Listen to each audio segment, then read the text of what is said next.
One of the things that kind of gets brought up a little bit, especially with when you have this, like you said, like I attack, and you have people that have these growth mindsets, and you start having the plan in place, you have the strategies in place. How do you, and you talk about it a lot, how do you balance the financial goals with family priorities?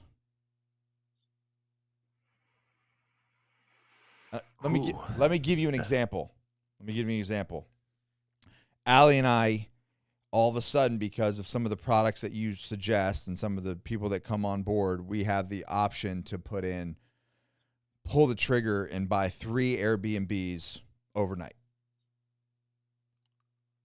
But now we have 3 Airbnbs. Yep. There's a level of immediate stress and management that will descend on our life. Yeah, that's where you guys got to be on the same page with what you're investing in.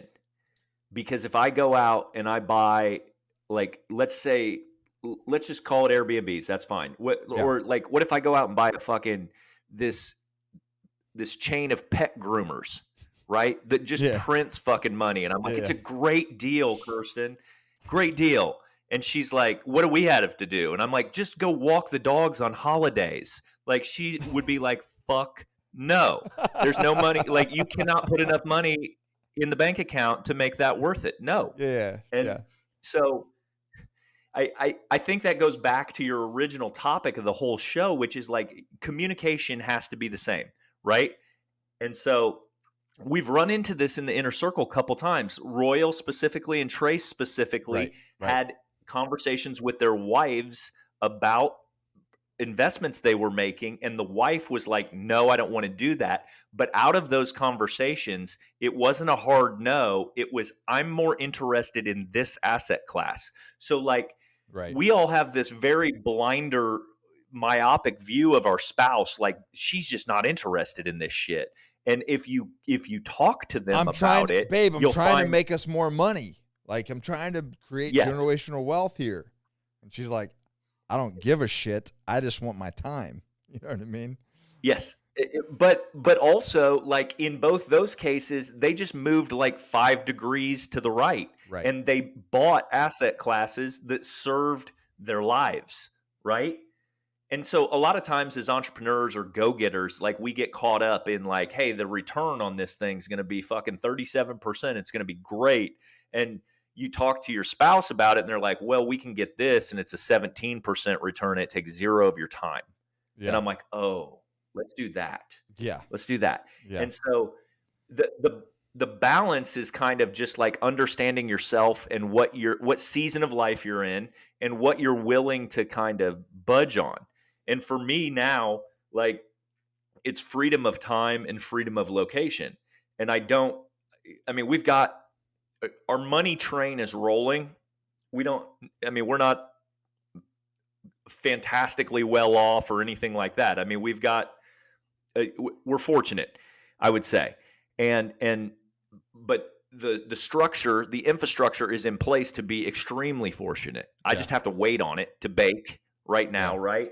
And then, but I won't take any outside of the box risks that take my time or take my location freedom. And because that allows me to do whatever I want with my family. So that's something that I struggle with in the early days, because I didn't mind, because I'm a worker, I don't mind working. Being in that like deployment mentality. I actually like the deployment mentality, right? Of like, we're just going to work around the clock 7 days a week for 10 years. Yeah. Cool. I'm good with it. It's not, but that's not what serves me. Not really. Not if I put my priorities on the board and then I take that method and bounce it off those priorities, it doesn't fit. 100%.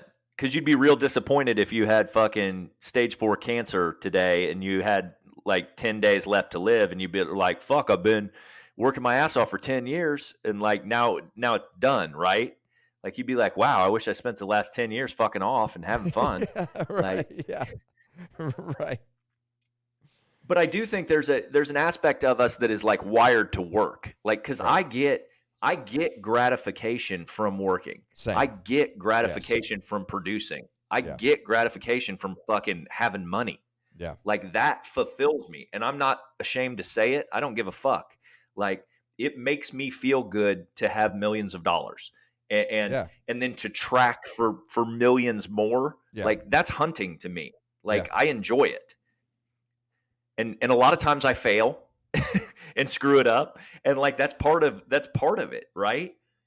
But like, without that, I would not be fulfilled. Like my wife knows that about me. She's like, you need to go do something, like burn off some steam, go work, go do something. And I'm like, I know. I know, it feels good to win. Just sit around. It feels good to win.